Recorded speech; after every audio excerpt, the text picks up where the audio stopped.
Welcome back to some more Tatarigoroshi. So where we last left off, we just started off on the good old 11th chapter of it. So yeah, there are some weird odd coincidences going on. So I was wondering who filled in for the festival. I don't even know how that happened. So let's continue. Cheerfully, our classmates got their things and ran for the hallway. Mion, Reina, and Rika-chan were packing up as well. What about Satoko? This whole day, she seemed deflated. Well, her uncle may not have returned last night, but she wouldn't have known he never returned. How much I wanted to express that fact to her. Satoko packed up their pencil box and math workbook messily, and after a dark glance at the clock, heaved a sigh, then went to leave the classroom. Then suddenly, somebody placed a hand on her shoulder and stopped her. What is it? I watered the plants like I was supposed to and got all the printouts done. Her words, possessed by a persecution complex, hurt. I spoke loudly so everyone could hear. Hey everyone, why don't we have club ep today? It's been a while. Satoko always had to tend to her uncle, so club has been on hiatus. In our minds, our club was proof of a calm, peaceful life. By enjoying being together, I wanted to make Satoko realize her days of darkness were over. I'm okay. I'll do it. Meep. Well, I mean, I don't mind if it's okay with Satoko, under condition. That was important. With everything up to her, Satoko gave a worried look. Come on, Satoko, it's been a long time. Let's go crazy. Well, I'm happy you feel that way, but my uncle might already be home. Thus spoke her darkened eyes, her mouth unmoving. You've been choking on life every day for a while. You must be about to suffocate. It's not good for your mind or body. Once in a while, you've got to have some fun. Please, leave it alone. It's not like I don't want to do club again. What's one word, but? Huh. She looked down. The hell? Satoko, you know as well as anyone that it's more fun being with everyone, right? We're friends. That means we can spend time with each other. I mean, you had a great time at the festival yesterday with everyone, didn't you? Reina nearly said something, but she was too late. Keiichi-san, what are you saying? My arm on her shoulder seemed to weigh her down, and she threw it off. When exactly was I playing and having fun at the festival? Hmm. Oh god. This is not good. Fun at the festival? The only one having fun was you, Keiichi-san. Huh? The fuck? Let me look at this.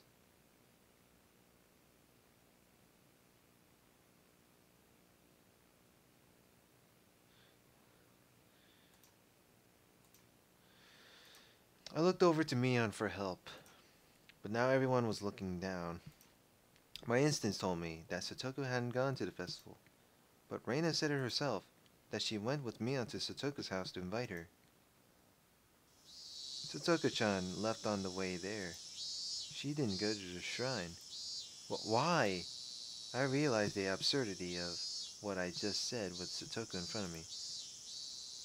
She said her uncle was waiting at home and she couldn't have fun by herself. When we were in front of the shrine, we tried to stop her too. We told her her uncle said it was okay and that he wouldn't get mad if she had a good time. At some point, tears had begun welling up in Satoko's eyes. Satoko was so afraid of her uncle that she couldn't even allow herself time with her friends and went home. No, she wasn't even afraid of letting herself have a good time with her friends. Keiichi-san, you must have it nice, having a blast at the festival all night. He told me you went all out, didn't you? I'm very envious. Smiling to herself, her tears began to fall. I must provide for my uncle. It's completely different from you, with how you let your parents do everything. Satoko, I'm so glad you enjoyed yourself at the festival. I'm so glad you had enough fun for me too. I mean, I want to participate in the club too, making such a racket with everyone. It's so much fun. But right now I can't. I can't. Unable to withstand such violent emotion, a few teardrops slid down her cheek. But even though she was having such a terrible time, not once did she ever say that it was hard for her. It was a sad, obstinate bravery. But the days when Satoko had to feel like that were over. Satoko didn't need to endure it, to bear it anymore. She could forget all about it now and smile. I was pretty legit sure Keiichi killed her uncle. I was so frustrated at not being able to tell her that directly. Instead, I said something that I'm not sure I should have said before I thought twice about it. He didn't come home, did he? The words were deeply meaningful to me, but I didn't know if Satoko understood them. Didn't come home? Who? He didn't come home last night, did he? Your uncle? What are you talking about, Keiichi-san? Satoko shouted with all her might. When has he not been there? Oh god, this is scary. When? Calm down. I mean, he didn't come home yesterday, did he? I don't understand what you're trying to say, Keiichi-san. Satoko, what are you talking about? I mean, that man, I killed him. Killed him yesterday. Killed him for sure. And I buried him whole. He could never have returned to his house. Unless some demon revived his ass. Even yesterday, he was torturing me so much. He yelled at me, he shouted at me, he found fault with everything I did. He threw the dinner I made him on the floor. He dumped his bowl of miso soup on me too. It was hot, it was messy. I cleaned all of it up. I cleaned all of it.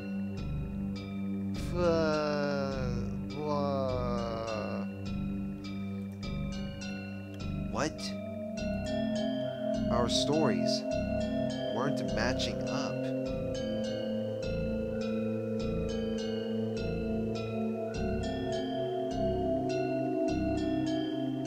Who the hell messed up the story for him? The night. And this morning, when he woke me up to make him breakfast, he got so mad at me. He would have gotten mad at me whether I'd gotten up or not. Whoa. Satoko. Rika-chan went over to Satoko and said a few words of consolation, but Satoko angrily refused those words and thrust Rika-chan away. Nini, come back, Whoa. Crying, Satoko slowly walked out into the hallway. After a moment, Rika-chan went after her. I couldn't stop thinking about the words Satoko had spoken while crying.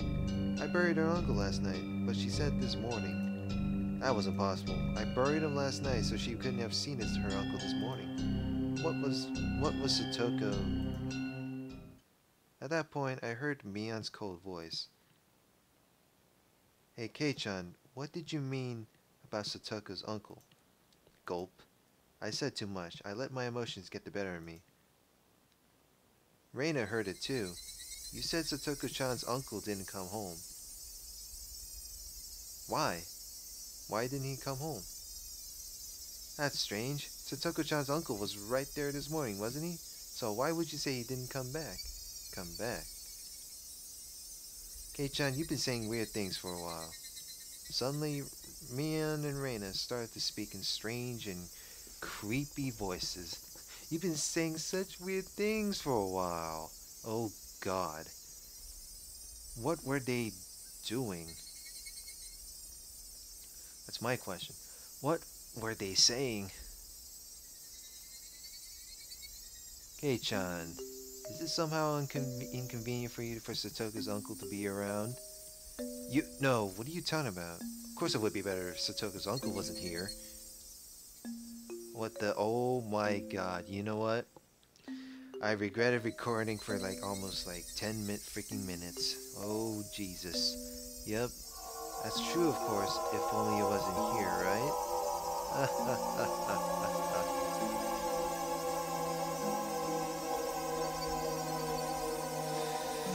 Oh god. Oh my gosh.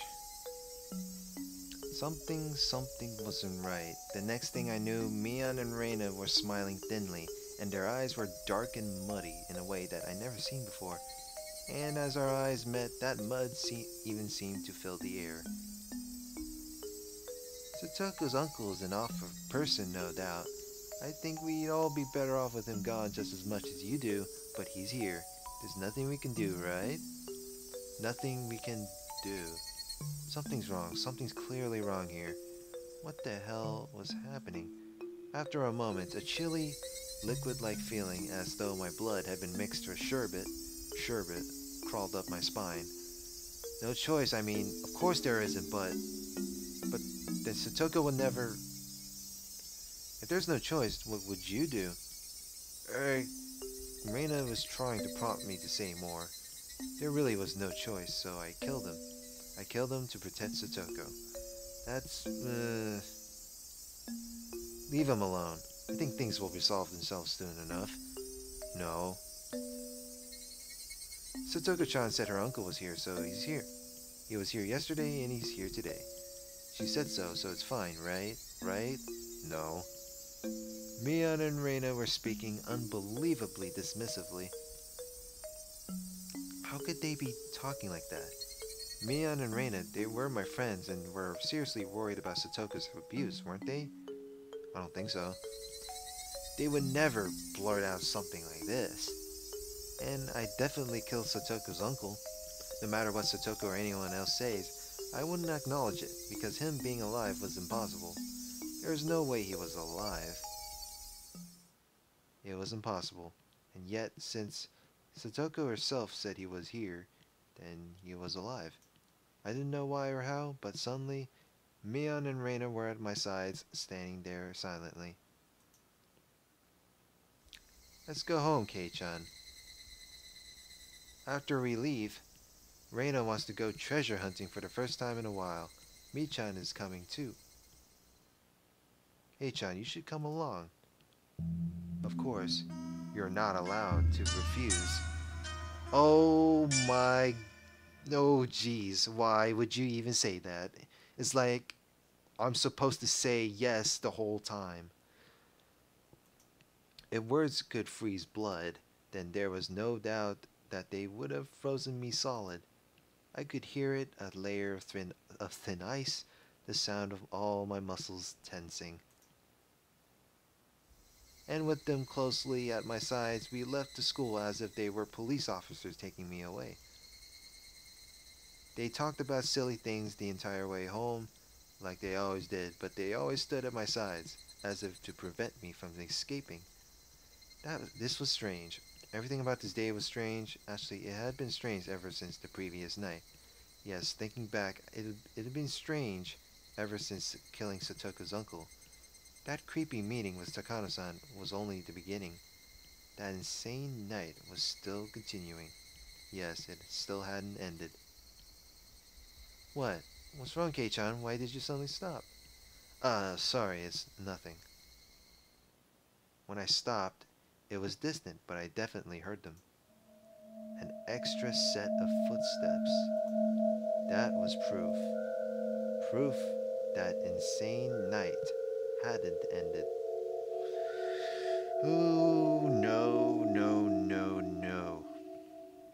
You just had to escalate that even more worse. Hadn't ended. Mian left where she usually did, and finally we came to my house. Okay, Keiichi-kun, wait here for me. Reina will come to pick you up soon. What? What was it? She was inviting me along on one of her oversized garbage treasure hunts at the dam side, right? But why now? Mian coming along was strange too. Mian may have accepted Reina's little hobby, but she hated fishing through garbage, so she never come with her before. And the location specifically being the dam site was a little creepy. The dam construction site was completely outside the flow of everyday life. It was so remote that no one ever went there unless they thought to in particular. Nobody lived there and there were no lights. So at night it got dark very quickly. I was being forcibly invited there. There was no reason I had to fear Reina and Mian. Besides, wouldn't the trouble I'd make by refusing them be a pain to deal with? That way, it didn't seem like going treasure hunting with them was a bad idea. But that insane night was continuing. Haven't the sirens of instinct been wailing in my mind for a while now? Well, it's been going at it for a while, warning me that Reina and Mion were strange. Oh, I wonder what happens if he escapes. Maybe Reina and Mion, either Mion or Reina is gonna like pull out a knife on me or some shit. Oh shit, it was strange. That I needed to be cautious. The warning sirens were so freaking loud it felt like my head would split in two. Ah, Reina, I actually have something to do. Something to do? Like what? Like what? It's I just have something to do, okay? If you had something to do, why didn't you say it while Michan was here? I already told her to meet us at the dam site before we split up. Reina was smiling, but her words made her discomfort clear. Sorry, I just kind of missed the opportunity to say so. Really? You're lying, aren't you? You just made that. You just made that up now, you liar. That's what Reina's eyes said to me. My head hurts. I might have a cold, so I wanted to go get it checked out and get some medicine. Really? That wasn't really a lie. My head did hurt a little bit, so I wasn't lying. Reina, she couldn't figure out. Okay, you know what? I was looking at the eyes, you know what? I. Okay, that threw me off right there. So I wasn't lying. Reina, she couldn't figure out if my head hurts or not just by looking at it. Then, I guess that's that. After staring me in the eyes for a few moments, she fired a sharp, needle-like stare at me. The tension in my body loosened and I felt like my knees might buckle. If you're going to the clinic, then you should go soon. Sometimes they close early. Thanks. I'll do that. Make sure you go, okay? To the hospital. I will. Go, for real. I will. It seemed like Reina had realized that I was going to refuse her invitation for a while now. With how serious she looks, she might actually call the clinic later to make sure I went. I couldn't say anything careless.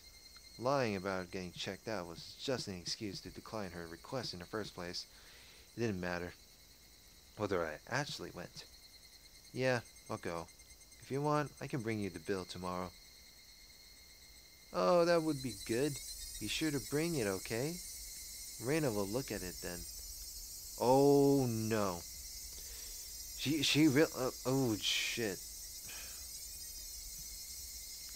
She really wants 100% proof right there. Oh. Ooh. Reina will look at it then. Another tingle started crawling up my back. There was no ignoring it. Reina and Mion must have been monitoring my movements. That wasn't normal. Far from it. All of it was insane. I did what I did because I wanted my peaceful life back. But what on earth was all this? It was far from peaceful. Something had gone mad, leaving the world out of order. With the other Keiichi Marbara, with those creepy footsteps I've been hearing, with Reina and Mion acting so curious, and above all, with him being alive. Where was I? Hinamizawa Village, Shishibone. I knew that much. Was this really the Hinamizawa I knew? Hey, Keiichi Marbara, where is this? I asked, whipping around before the front door to face the one who has been following in my wake all day. Nobody would have been there, of course. Keiichi Marbara, huh? That's what I just called him. Called the one who had been trailing behind me this whole time. That shadowy presence, always clinging to me, like it was constantly watching for the opportunity to change places. Footsteps always following me was another impossibility. It couldn't have been a ghost. So it was just impossible. So the strangeness must have been my ears, my head, or Hinamizawa. Everything I could see was the same exact Hinamizawa I knew so well, and that gave me the creeps.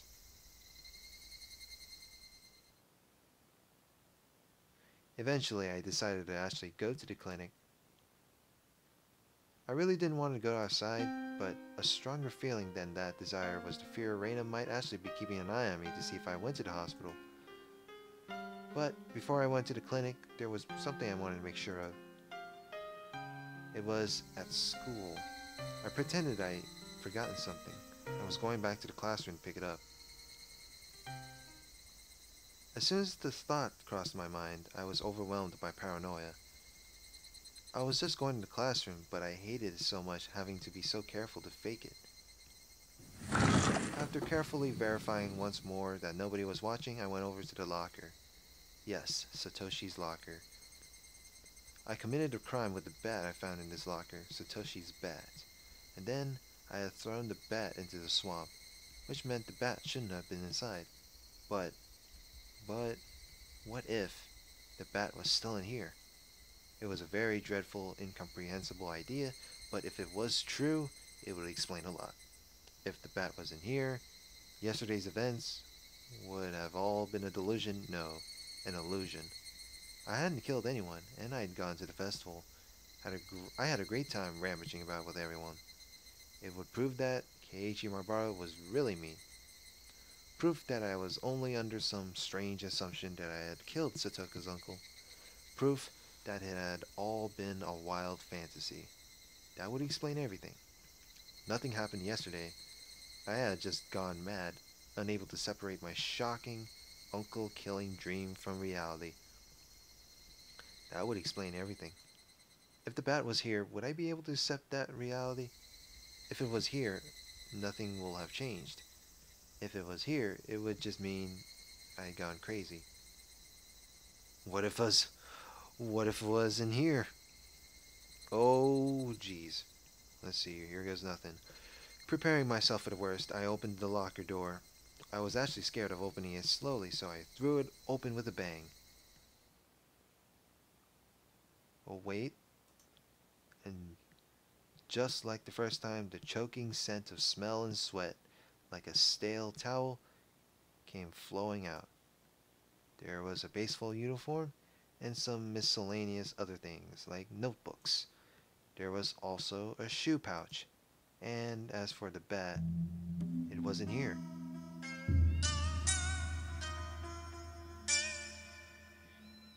It wasn't here.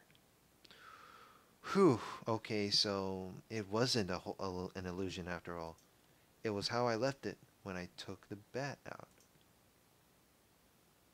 There was no doubt yesterday really happened. Now that I knew I wasn't a lunatic, I felt relieved. But at the same time, if I wasn't the crazy one, then Hinamizawa was, and that was evidence of a reality I have found just as difficult to accept. There was noise somehow creeping into everything I saw, and the world was only losing a tiny bit of color. So what did I know about last night now? Now that I made sure the bat wasn't there, I didn't need to be here anymore. Shall I go, for real, to the hospital? It was my first time going to the hospital, but from what I heard, it wasn't far from school. My mom had told me where it was. A big, easy-to-see road went straight there. I went past the shopping street, made a turn. It wasn't overly hard to spot the sign with Irie Clinic written on it. Oh boy. There was one other person, an older man, there in the air-conditioned waiting room. I went up to the counter and told him it was my first time here. The man behind the counter glanced at the clock and said there would be a short wait. It was almost 5. Clinic hours would be ending soon. As I sat in this unfamiliar waiting room, isolated from everyone, and let myself feel the cool air, I actually felt relieved.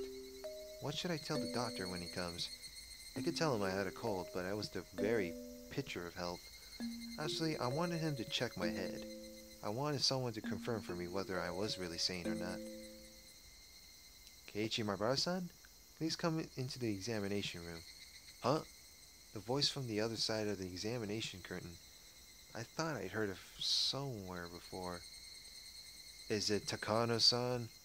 Oh no. Somewhere before. Oh, it's Coach, dude. Oh. Oh no. I get a bad feeling about this. Hello. This is the first time we've seen each other here. Coach! Coach, you were a doctor? Now that you mention it, he did seem to know his way around when he was looking at my shoulder in the nurse's office. It would make sense if he was actually a doctor. Come to think of it, our teacher called him Irie Sensei, didn't she? Well, yes, I'm more or less a doctor here. Doctors have it really good, you know. You get to see and touch all that young, silky, smooth skin. Oh, God. I could inject them with a weird chemical that would make them my slaves and have them be my personal maids. Thank you very much. Just seeing that made my cold go away. I'll be leaving now. Polite bow. Whoa, wait. My Bara-san. A joke. It was a joke. Come. Sit down and let me take a look at you.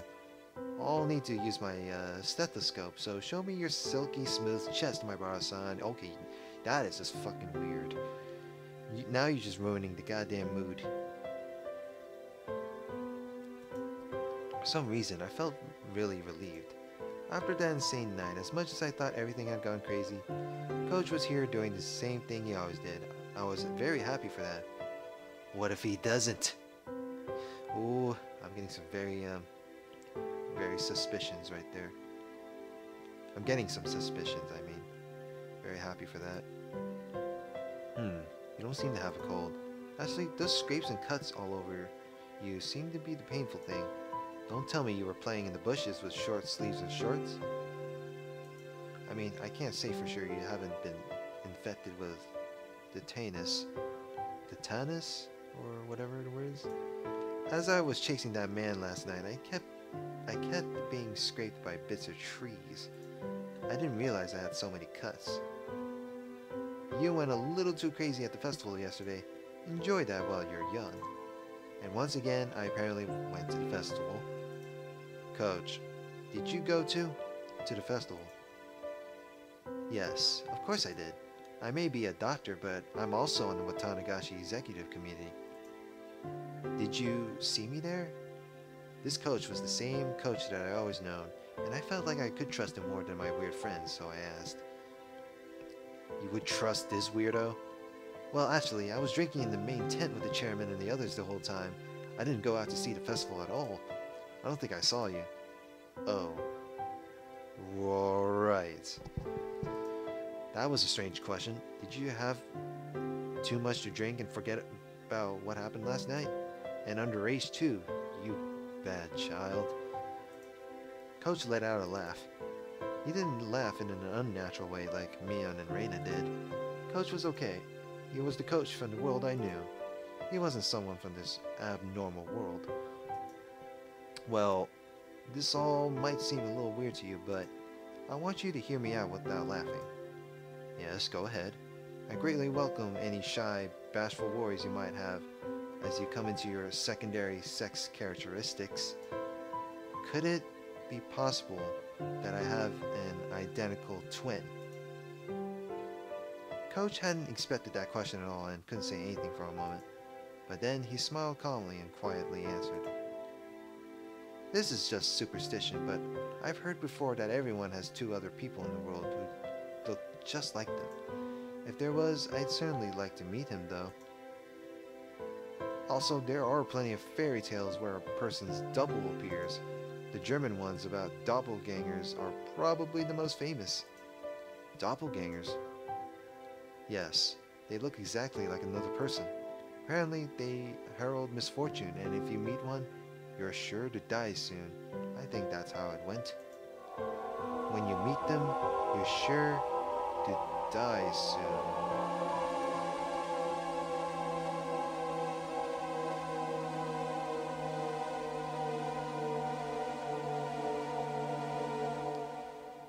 Was Satoshi ruining the plan? Oh no. To die soon. The story ended directly in death, plain and simple, and it made my spine tingle. Coach wasn't saying it to scare me though. He was just offering a casual anecdote, but that made it feel all the more real. Have you ever heard of one of those things showing up in Hanamizawa? What?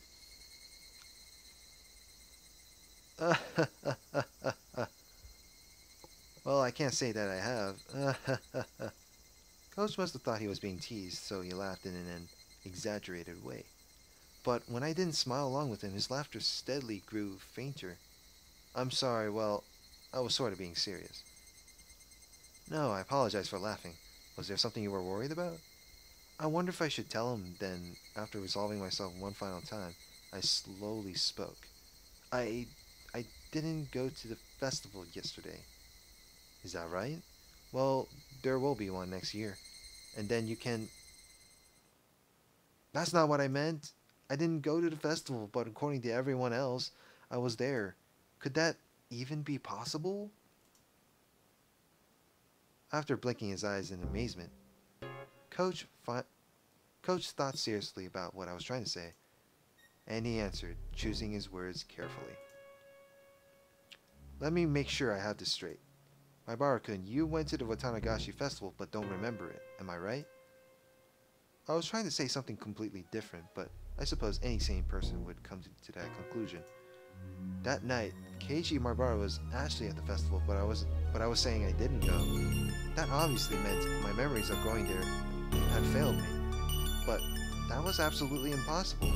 That vivid act I had committed during the downpour couldn't possibly have been an illusion. All these scrapes on my body prove it, as does the fact the bat wasn't in the locker. No, that's not it, Coach. I really didn't go to the festival. Please don't take offense, Maibara-san. Have you ever had an experience where you were suddenly somewhere unfamiliar and you couldn't remember why? No, and I didn't lose my memories or anything, because while the festival was going on, I was definitely doing something else. It wasn't like I was asleep or in a conscious or anything. You're certain you were doing something else? I know I'm being awfully rude, but are you sure you're not mistaken? I know I'm not. My memories are clear as day, and they were real. During the festival, you weren't at the shrine, and you were doing something somewhere else. Can you definitely prove that? That's right. Thinking it through brought me to this. There was only one way to prove that I really wasn't at the festival yesterday. Oh God, he's going to spill the beans. And that was to show that there was no doubt I had killed her uncle. Coach saw me struggling to answer and his eyes looked a little cold. I guess they would. After all, from Coach's perspective, I was just a weirdo sputtering nonsense. Would you like to lay down? Maybe you should relax and take it easy for a bit. Sorry, I didn't really come here to lay down. You seem to be a little worked up. Why don't I give you a sedative that'll help you sleep for a bit? That way... I'm not being strange! Coach seemed to realize he was treating me like a deviant and he raised his voice. I apologize as if I offended you, so please, calm down. I definitely didn't go to the festival. That's the truth. I understand, so please, calm down, take a deep breath. No, you don't understand at all. Coach was stunned and stared in stupefaction. Stupefaction. I don't even know that word. I do understand, my brother-son. You didn't go to the festival yesterday. Is that right? I believe you. I believe you. Coach jotted down a brief note in his records. He was writing it in German, so that his patient wouldn't know what it said. But I could make a good guess as to what he wrote. You won't believe me until I tell you everything I was doing at the time, will you? No, I believe you. Please, sit down. Before I sat, I tilted my head back a little. The blood in my face all drained out, and I quieted down. After taking a deep breath, I made sure that I was calm now. It would have been impossible for me to be at the festival, because at the time I was... Oh God. Should I tell him or not? I really didn't want to go on living like this, feeling this horrible. And I said them, the final fatal words. 'Cause I was killing Satoko's uncle at the time. I could smell the concrete in the room. I could feel the air around us sharpen. Nobody moved. Only the sound of the clock ticking told us time hadn't stopped. With his mouth wide open, Koshi even forgot to blink for a little while. You killed Satoko-chan's uncle? Yeah. It's fine now, Keiichi Marbara. Don't hesitate. Admit it with all your strength. Yes, last night I did it. I killed him. I spoke clearly and fluidly.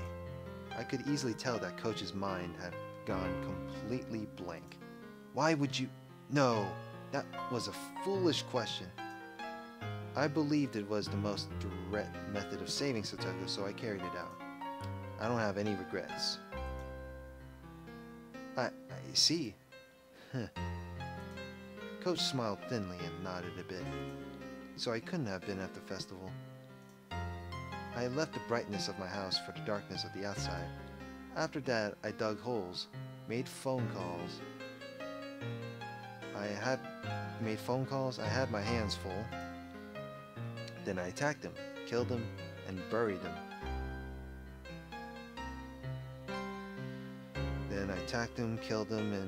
him. It was a pouring hard at the time. The festival started that evening, but was suspended due to the rain. There were no gaps in my memories. From the late afternoon until it started to rain, there was no time for me to possibly have gone to the festival. And those wounds, are they from that? Yes. There's a road through the forest near Satoko's house. I attacked him there. He ran, but I chased him, and finally killed him near the road that leads to town. Is that true? Killing her uncle, it wasn't some wild fantasy? I could tell that Coach didn't believe me, so I spoke slowly, not letting myself grow excited. It's true. I killed him with Satoshi's bat. I threw it and the uncle's motorbike into the swamp. I dug a hole, killed him, and buried him. I did it all by myself. Satoko-chan's uncle drove past you on a motorbike, did he? Then you predicted he'd do that and just waited? I assumed he wouldn't be leaving his house that day, so I lied to him over the phone to get him out. You called him? But your house is so far away from Satoko-chan's. I wouldn't think you'd be able to make it there so soon after calling him. I used the phone closer to where I was going to attack him, the one at school. But my Bara-san, it was Sunday. Wouldn't the school have been locked up? A forest ranger happened to go inside for a bit. I slipped in when I had the chance. After that, Coach grilled me on a few different things regarding the incident. He made sure to question me carefully, looking for any contradictions in my accounts. I'll believe you. What you did yesterday doesn't seem like a dream. I explained everything, including minor details that only someone who had actually committed the act could explain. I could, of course. It was only yesterday. Coach realized that my story had no expedient coincidences or too convenient details that would have existed in a daydream or a delusion, and finally seemed to want to believe me. So, do you still think I went to the festival and lost my memory? No words. Coach slowly shook his head. But everyone in class, they said I was at the festival yesterday. Is that even possible? No, it's not. Your classmates probably mistook you for someone who looked very similar. Then, given how group psychology works, everyone just assumed that you had been at the festival.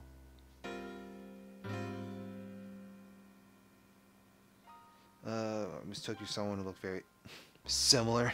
Okay, so that probably was the reason then. Everyone just assumed group of psychology, blah blah blah, festival. They couldn't have mistaken me. Mian and all the rest said they were spending time with Keiichi Marbara, It was much more than just having mistaken someone else for me. But saying that out loud would just confuse Coach. He spoke to me in whispered tones. Do you feel guilty at all? It didn't sound like he was criticizing me. And even if he had, I would have flatly said the same thing. I don't. I did it so that I could return the peaceful days that he's stolen from us. So I plan to forget all about having killing him. Forget all about having killed him and live my life as usual. Once Satoka's regular smile returns, the one from before he showed up, everything will finally be over. Any chance that someone witnessed a crime? I don't think so. If someone had seen me, I would have been arrested already. I am a doctor. My job is to save lives, so I cannot make any statements to the effect of condoning the taking of another's life. So instead, I will say this. Coach slowly rose and placed a hand on my shoulder. For saving Satoka-chan, I thank you. Coach's eyes started shedding warm tears. When I looked at him, I started to feel more tears of my own. I didn't know what I was crying for, and so for a little while, the two men in the room fought back their tears. But it's strange. What is? I'm sure I killed him, and yet he seems to have returned home alive. Coach's expression immediately sharpened. Depending on the situation, there are many ways that mere unconsciousness can look like a real death to a layperson. Do you think it's possible he was just knocked out? I didn't check for a pulse, but I'm pretty sure I did him in. Can I ask you to reproduce the situation in which you attacked him, my brother-san? Coach rolled up a Health and Fitness Week poster nearby and offered it to me to represent the bat.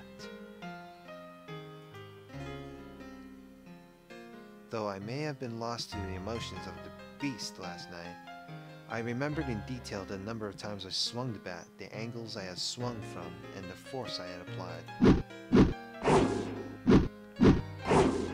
Using Coach as a stand-in for the uncle, I reproduced him over one by one. And when he tripped and fell, I bashed him in the top of the head like this. When I did, it felt different from the other strikes. I thought I'd cracked his skull. Coach was calmly analyzing this information using the places I struck and the situation at hand to find out what state the uncle's body had been in. I wasn't totally sure he was dead, so I hit him a few more times after he fell. Did he react at all? At first I sort of felt his body jolting with every hit, but eventually that stopped too, and he didn't react at all. Coach folded his arms and said a few times, and then he spoke. He's dead. There's not much doubt about it. He didn't just look like he was... I can't say very much from just your story, my brother-san, but I think it's almost certain. Besides, you buried the corpse in the mud, and that took you quite a bit of time, right? Let's say it took you 30 minutes. That would mean he was buried under the muddy water for those 30 minutes. If you don't breathe for that long, your brain will die no matter what. You mean, even ignoring how hard I hit him, he would definitely have died while I was burying him? That's right. It's impossible to stay alive buried underground for 30 minutes. Impossible, you're right. But Sotoko, she says he's alive. Coach, a doctor, just gave his stamp of approval that he was dead for sure. That made it seem all the more unfair that he could still be among the living. My Bara-san, this is a really horrible idea, but is it possible that the person you killed wasn't actually her uncle?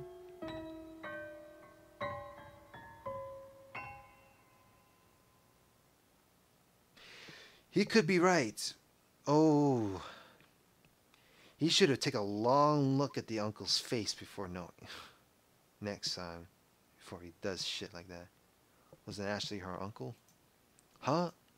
He's right. That could be why it cleared up the it cleared up the inconsistency of my definitely having killed someone, but him still being alive. There's no way. I mean, you were both at Satoko's house when she was bringing his alcohol inside, and there was a man who stuck his face out the window to look. It was him, right? That was Satoko's uncle, right? Yes, you're not wrong. It was that man. Could she have had more than one uncle or something? Not that I've ever heard of. It's just him. Could you tell me what he looked like? Well, his height first. He was about 175 centimeters, maybe a little taller. In order to eliminate the worst possibility that I'd killed someone else, Coach began to thoroughly compare what the man in his mind looked like with what I told him the person I killed looked like. But no matter how in-depth my description went, none of the characteristics differed. The uncle's traits, according to Coach, were all exactly the same as the person I killed. But those traits were all extremely vague, and they weren't particularly distant at a glance. Is there anything else about him that would let us identify him for sure? Now that you mention it, I've never seen him, but I believe Satoko-chan once said a long time ago that he had a tattoo of a tiger or something on his back. A tattoo? That was really important. Not everyone had a tattoo. If I found a tiger tattoo on the back of the man's corpse, it would be proof I killed the right one. At the moment, though, there was one other thing that would verify this. To go to Satoko's house and see for myself the uncle that had returned home despite having died. But that was far more terrifying than digging up the body and looking at his back. Without even looking at the tattoo, I knew for sure the one I killed had been Satoko's uncle. I cracked his head open and killed him, and yet he'd gone back home. There wasn't any misunderstanding or even the shadow of a doubt in my mind about having killed him. And yet, it was impossible for him to exist. Kind of like how Keiichi Mabara had been at the festival despite it being impossible. That small commonality made me feel as though a faint but bizarre force was permeating this insane Hinamizawa. I wonder, what on earth could have happened, despite you not going to the festival and killing Satoko-chan's uncle? You were at the festival and the uncle you killed is alive. None of this makes any sense. When I look at everything that way, it's almost like I'm just having a nightmare. There's no killer at all. But it's the truth. The sensation as I used my own hands and that bat to bash him again and again, it was no illusion or dream. Coach let out a slow sigh. Then, after looking at the clock, got up. Let's go over this all a little more seriously. If you'll excuse me, I'll go put on some tea. The clinic's about to close after all. I need to let the other employees leave. Coach stood up and went out into the hallway.